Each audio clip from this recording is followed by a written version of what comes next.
got in. No, I'm totally kidding. I'm really bad at recording introductions. I'm going to be honest with y'all. I didn't know how to start, so like I already know what I look like in comparison. Like I already know what y'all are thinking. It's like, great, it's another late 20s white dude starting a podcast or a YouTube channel. And unfortunately, you are mostly correct. Now, to start adjacent to that terrible introduction, I decided to record this while the sun was setting because it's really gorgeous out here and it's so toasty. That's why I have to keep alternating hands and putting them in my pocket right now. But I've honestly, for years, I've been told by friends and family that I should start a podcast or a YouTube channel and show you all the niche little hobbies that I have and maybe take y'all along with me while I get better at them, and maybe I could teach you something about it, or maybe you could teach me something about it. I have an herb garden that I've been working on for the last 5 years, which was not easy to transplant out here, by the way. I moved from the city and I sank every dollar I had to buy this land and move out here in the hopes of engaging in some nice little firewise and protecting it from really bad explosive fires in the future and creating a nice little like wilderness safe haven. And I hope to bring y'all on that journey with me. So I guess off rip to start, you could call me Yeti, you could call me Mr. Critter. Either way, it's Critter the Cryptid out here, and I hope to bring y'all on the adventure of turning at least a couple of these acres into a nice little homestead and teaching y'all how to manage your property to keep it fire safe and keep the fires healthy, and to keep the plant life and the wildlife healthy. There's actually quite a bit of wildlife out here.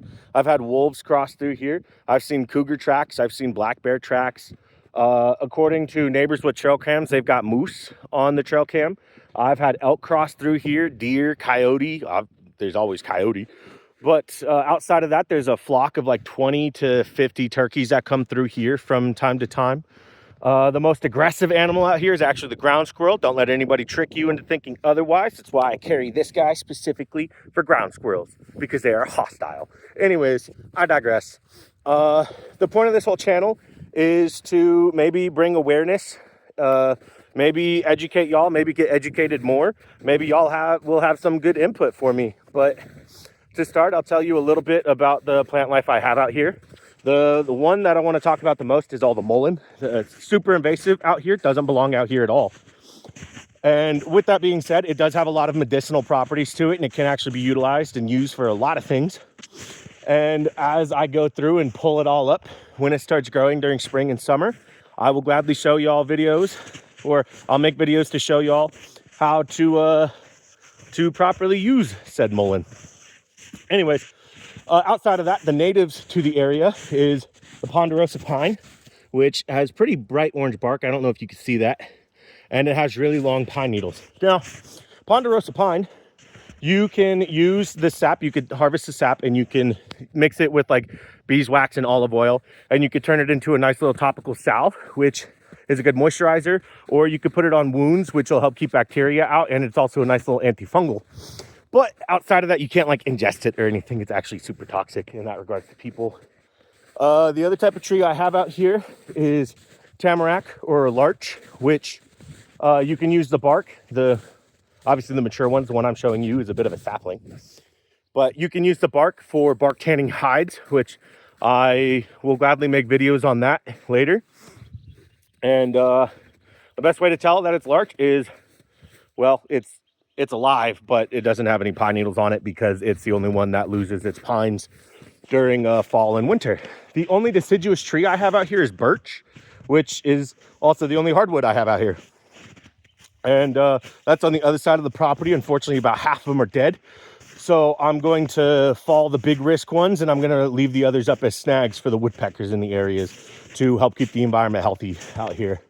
The other tree I have that actually has a lot of purposes, which you can use as a Yule tree, which oddly enough, I actually have one that's perfectly Yule shaped right outside my house.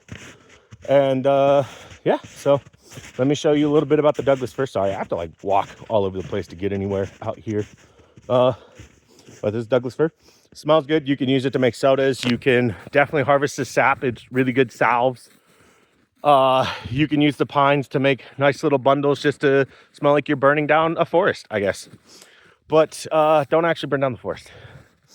Yeah, outside of that, the videos I hope to make, I can gladly show you how to refurbish and pre-season cast iron, which admittedly, after years and years of searching, I finally found the cast iron cauldron of my dreams. Unfortunately, I spent everything I had to move out here and acquire this land, so I can't purchase that anytime soon. I'm hoping I'm able to before my 30th birthday, which is in just shy of 6 months, unfortunately. But yeah, maybe I'll make videos around the campfire and tell you stories of my 20s that made my 20s what they were, and why I decided it was time to just pull the trigger and make the biggest, riskiest move I've ever had and just move out here, make it work, you know? So yeah, thanks for watching my video. I hope you find it enjoyable. It's nothing special. It's honestly just an introductory video. So I hope maybe y'all share it and pass it along, or maybe you just accidentally found it and that's it. Either way, Yeti out.